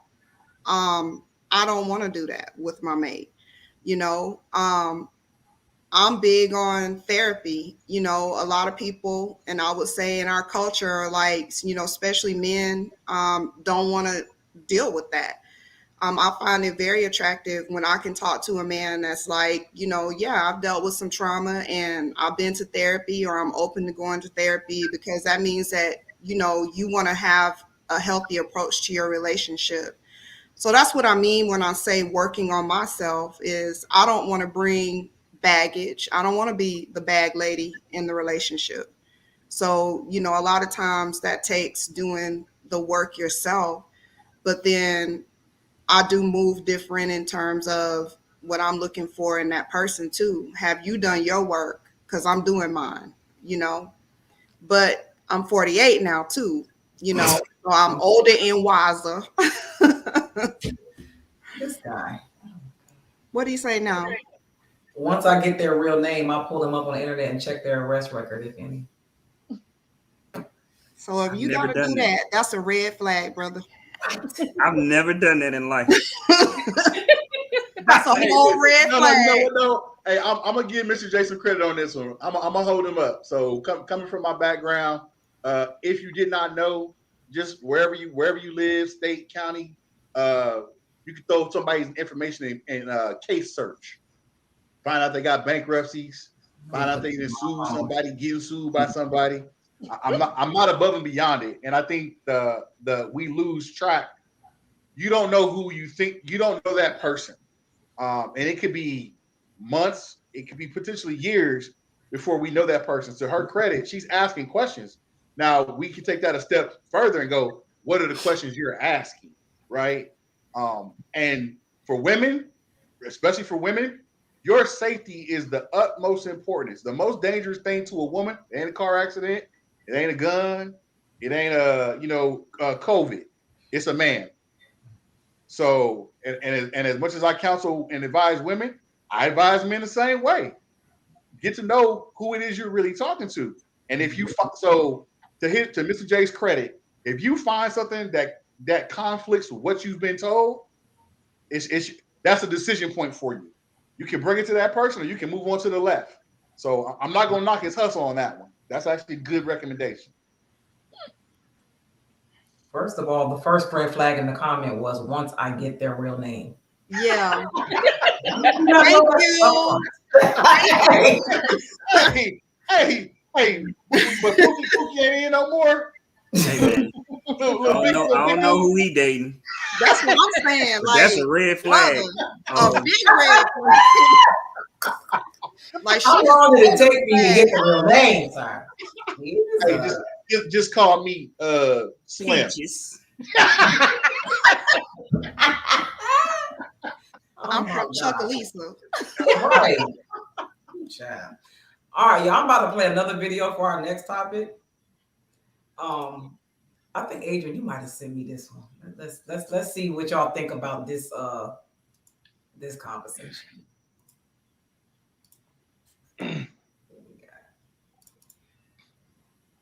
Cooking and cleaning. I'm just gonna keep it a bean with y'all. We was cooking and cleaning before we met y'all.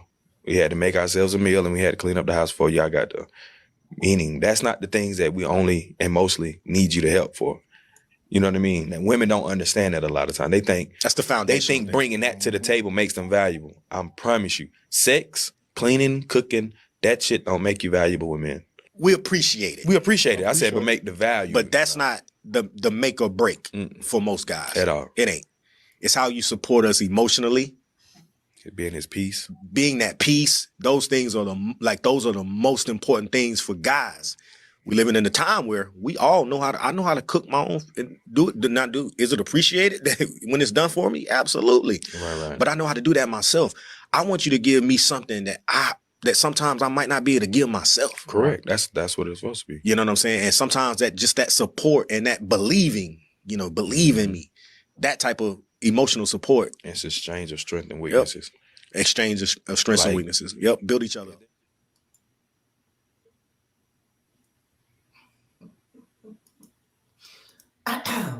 Breeze, what you think?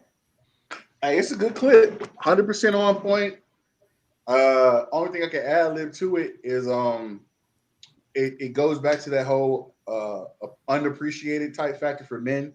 I just think that we hear the narrative so much with regards to what a man is looking for or what you bring to the table. I hate that question. To me, that's a dumbass question. You got to ask the question, why are you there in the first place? But I think the point of it is not to necessarily have to ask the question, but the answer should be presented forward in the courtship phase, in the representation phase, and definitely the relationship phase. So men and women can cook, can clean, and can make money.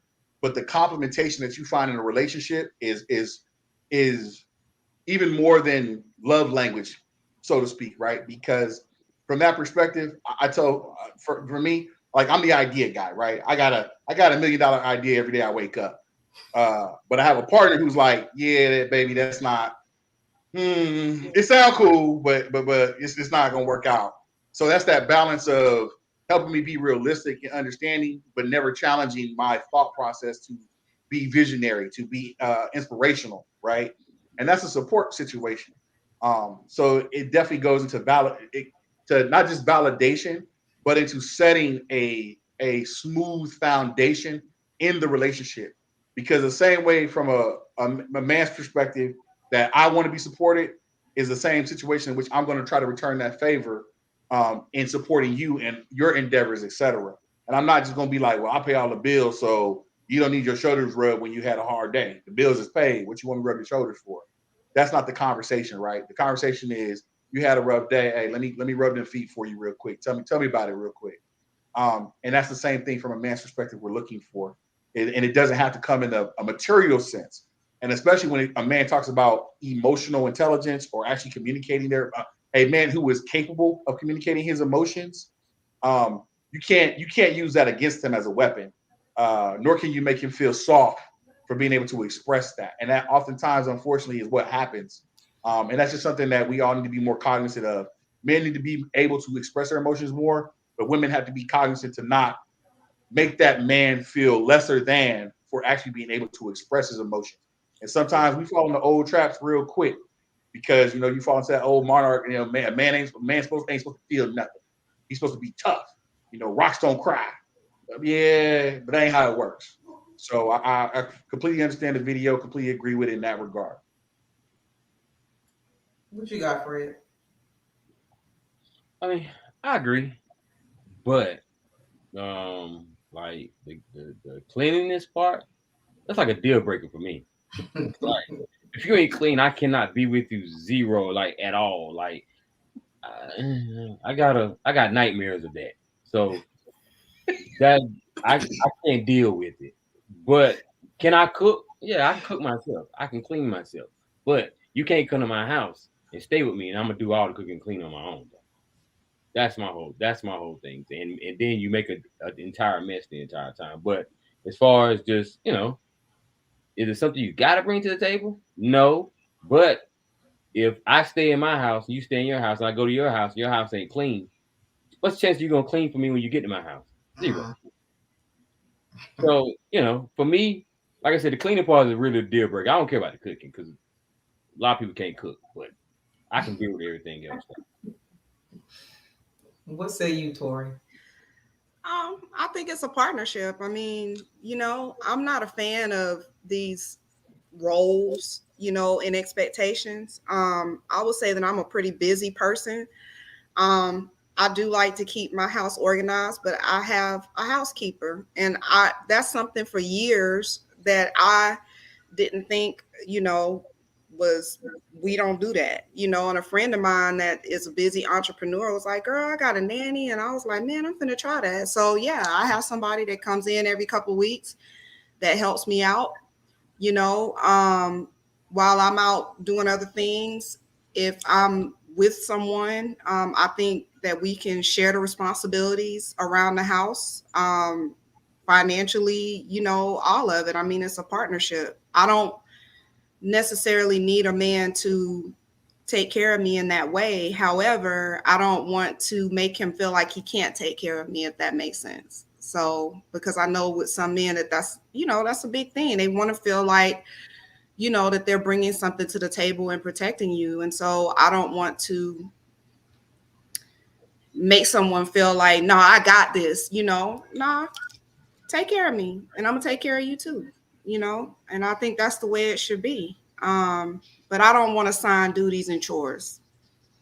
I agree. Yeah. I'm grown. It's Tori, you're sweeping the floor, okay? No. Hey, I don't know. I want to see Tori go out there and watch the car. Right. Look, I'm driving to a car wash.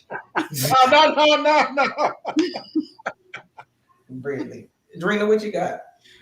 I think the reason that women talk about it so much is because, like you said earlier, like it's what has been talked about for generations. Like, can she cook? Can she clean? Like, and can we have sex? Like, so that is what a lot of people feel like. What else do he want me to bring? So now, if there's new requirements, if the bar has been moved, like you got to let these people know, because for years it's been okay for them to just have those things. Yeah, Adrian. Hey man, y'all on y'all own with that. I appreciate all that cooking, cleaning. You feel me? Like I like that. I look for that. So I could cook, but I don't want to. I don't like to. You know what I'm saying? I wanna go out there and get the bacon. I guess maybe I'm the type that's banging on my chest. I want to bring it back. You know what I'm saying? I want that. Like I want that type of support. I want that type of love, because I'm gonna run through the brick walls for you. That's just me. I believe in gender roles. You know, I believe in the old school. I believe that just helps us. And I feel like we need to get back to that a little bit more. But like I said, that's me. You know what I mean? I don't expect anybody to subscribe to my way of thinking or how I feel about it, but I don't care either. So, yeah, y'all do y'all. And that's why you chose the wife that you chose, because it works for y'all. If that worked for you, you know. And I'm kind of with you, Adrian, because I do like the roles, because I ain't cutting no grass, I ain't washing no car, I ain't putting them together, I'm not fixing nothing, I'm not cleaning no bugs. I ain't doing none of it. Me neither. I'm gonna hire people. I want the man that I lay next to get up and do it. I got somebody, he come my yard every week, every 2 weeks, $35. I want this man that if I'm in a relationship. You got somebody to cut your yard every 2 weeks, only $35. I got a membership to the car wash. I drive through the car wash every week. Now I do have to vacuum it out and wipe the little stuff down. You know, I do that, but I'm just saying, you know, I need to move back to Mississippi. Not harder. I need to move back to Mississippi. If I'm in the actual relationship, we live together, I want him to do all the work. I don't $35 every 2 weeks. And let's not get on the Instapot. Woo. Oh yeah, the Instapot meme. What's Instapot? Yes, sir. See? Cooker. You put your beans in there. You put your red beans and your seasoning in there, and you know, hour and a half later, you got a whole meal. No, crock pot. Yeah, programmable. Crock pot is 8 hours. Instapot is like an hour and a half for red beans. That's new to me. I know crock pot. I don't know. Yep. I would. I think it's sharing roles, but one thing I don't want my man in my kitchen. Don't touch my stuff in my kitchen. I don't want nobody in my kitchen. I'm like that, Dee. I'll say, go on up in there, burn it up, baby. Hey, I'm with traditional roles, but I think some of those were toxic, and I think some of them need to be looked at, right? So the expectation that a woman's role is to cook, clean, and bear children is something that we should look at. The expectation. You can't bear children, brother. So what you mean? Look at? You can't look at nothing. A woman's role to cook, clean, and bear children should be reviewed, right? No, it's in a different time. Hold on, take the bear children, because we can't bear no children, brother. So a woman's role. Try it one more time. The expectation was a woman's role was to cook, clean, and bear children. So the overall idea, you mean? You mean the overall idea? The expectations we had for women back in the day. Okay. Oh, you saying overall? Because I'm like, we can't push out that. So you can't bro. even I studied that in fifth grade. Yeah, historically, that box worked when you could provide for a family on one income. That is no longer the case scenario in most locations. Maybe Mississippi still. But I think it works. It ain't like that here. Can I finish my thought? So my point is the men role as far as protection, cook, provide without assistance or help should also be looked at. So my point is some things from a traditional standpoint are still valid and we do and deserve to be revamped, right? Brought to the current events. And then other things we need to look at and go, you know what? It does make sense. She can work, she can vote. And in some cases, She can make more than me. So you know what? Baby, go get the bag. But I would pick up any slack left over here. No problem. But where are we revisiting these at? They should be revisited in your relationship. Nothing is Correct. broad brush. That's my point. So somebody was making a comment, 50-50 roles, no more gender roles. No. I like some of those gender roles. But the other things, everything shouldn't be brought forward, is my point. Some things can remain, other things should be re-looked at. I think we should do away with, first of all, relationship experts. I don't think anybody's relationship other than in their own shit. They shouldn't be telling anybody what to do. And I think whatever works for you works for you. Amen, sister. So, hey man, look, a lot of highly paid people get psychological degrees, psychology, psychiatrists, doctors, MDs. I can't say nobody's an expert because if that's the case, we'll have to disqualify everybody. Yeah, I'm here for couples getting therapy. Everybody is not an expert. No, I'm here for couples getting therapy, but like you trying to tell me that I should be this way in my relationship. Look what happened with Derrick Jackson.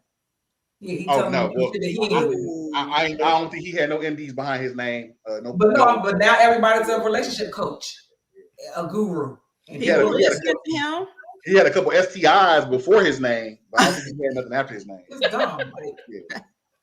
Yeah. Your boy. I just don't. And I think people need to choose the right partner. Stop picking the wrong partner. If you want a partner that like to share, it's somebody out there that like sharing. If you want a partner that's monogamous, it's somebody out there that like monogamy. If you want a partner that's poly, they like pick the person that fits that. Why are you trying to force people into something that they don't want to do?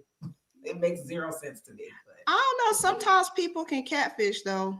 You know, they will pretend that they're one way and they're really not. So I mean, but just like Fred mentioned earlier, there was a small. You've seen something that raised the eyebrow, but you ignored it. Nobody come in and just completely like, oh no, they did something. But you're like, oh, I'll give them some grace. And that grace came back and slapped you in the face. But the grace was a red flag.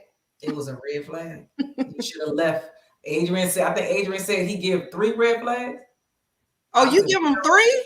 From here on out, it's 1. So yeah, 3. I had 3 dates. So typically, I mean, unless like the first date is like super crazy, right? I mean, of course, if it's super crazy, it's like But first date, I kind of give you a little grace. Some people are nervous. Some people, you know what I'm saying? They trying a little too hard. If it's just okay, like I'm not sure, I would give you another date. If the second date is better, then okay, cool.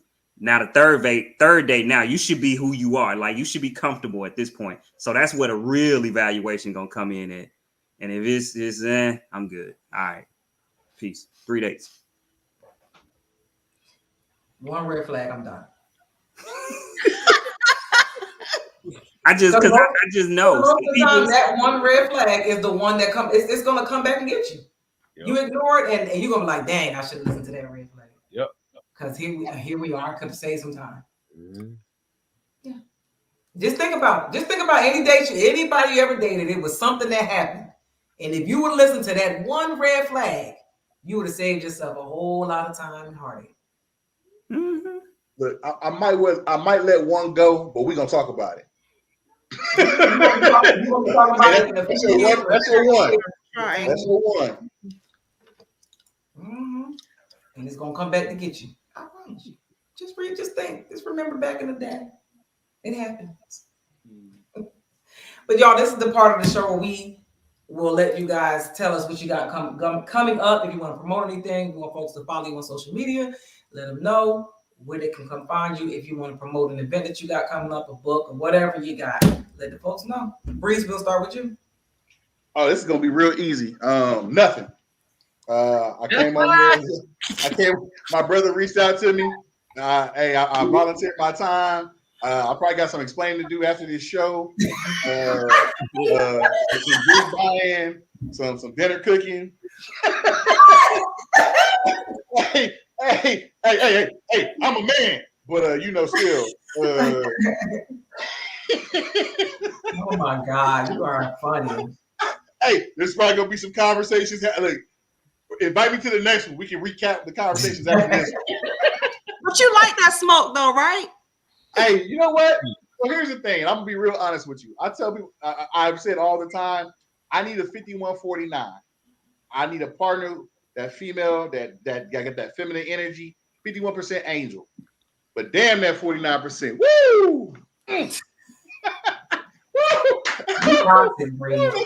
keep me going, baby. Woo! Hey, I ain't gonna lie. Hey, I like a little bit of crazy. I just got to be crazy. It's not stab him while he sleep crazy. It's more like, scratch his car, bust your window out. No, don't bust my windows. Don't bust my windows. Keep the damage below 500 threshold. Oh, so just key it. A small section. Small. I can go to Lowe's. I can buy the little paint stick. Oh my God! But I know you meant. I know I hurt you though. So, are you sure you like reevaluating your choice? Hey, no, I'm good. It's working for me this far. So once again, I appreciate everybody. Thank you. Nothing to promote. On to the next. What you got, Fred? Oh, nothing. Just I got this little thing I'm trying to build up called Bro Let's Golf. It's kind of like building an online presence, just uniting just the golf community with amongst my friends of all shades and colors, and the clothing brand behind it, and my other clothing brand, Marks 11. Check us out, marks11.com. The site is up and growing, so that's about it. Okay. What you got, Tori? Well, me and Drena actually have something to promote. We are co-hosting with another partner of ours an event called Gulf Coast Brunch Festival. It's going to be November 12th. We got a stellar music lineup. We have some great food vendors that will be there. We did this event last year and it was a great vibe. So if you like brunch and good music, this is the event for you.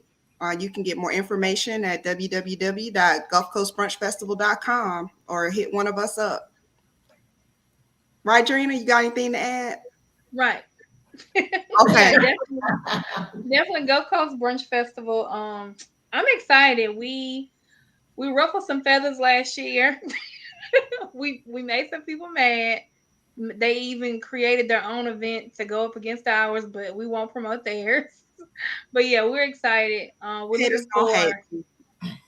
looking for more food, a few more food vendors, but we have all our musical lineup, and I'm excited about that.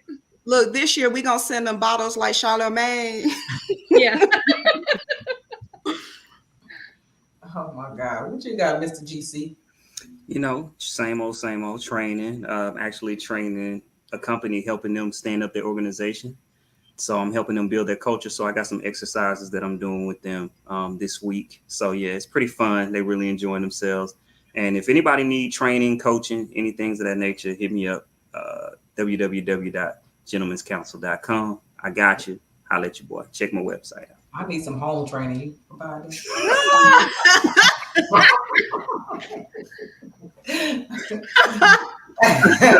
Hey, know your strengths, know your weaknesses. Listen. D, what you got? I'm sleepy. I have next Saturday I will be doing my annual photo shoot in Miami, so y'all be on the lookout for those. Pray for me because I'm scared, but it's okay. I'm gonna get through it.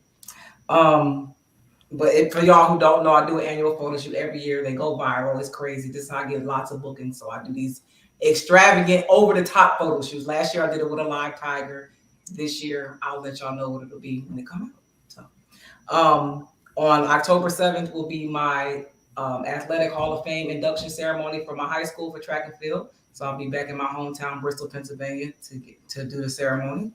And I think I'm hoping that we start filming again next month for the film that I am in on Netflix called The Fallen. So be on the lookout for that to come out hopefully soon. We'll be filming episode 2, and Netflix picked up the pilot, and we're just waiting to start filming again. Be doing big things, sister. Thank you. I appreciate it.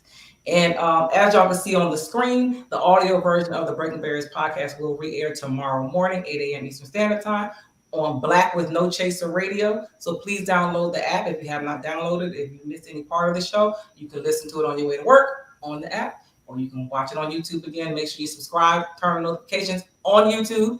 Make sure you tell the people about the show so they can go subscribe as well.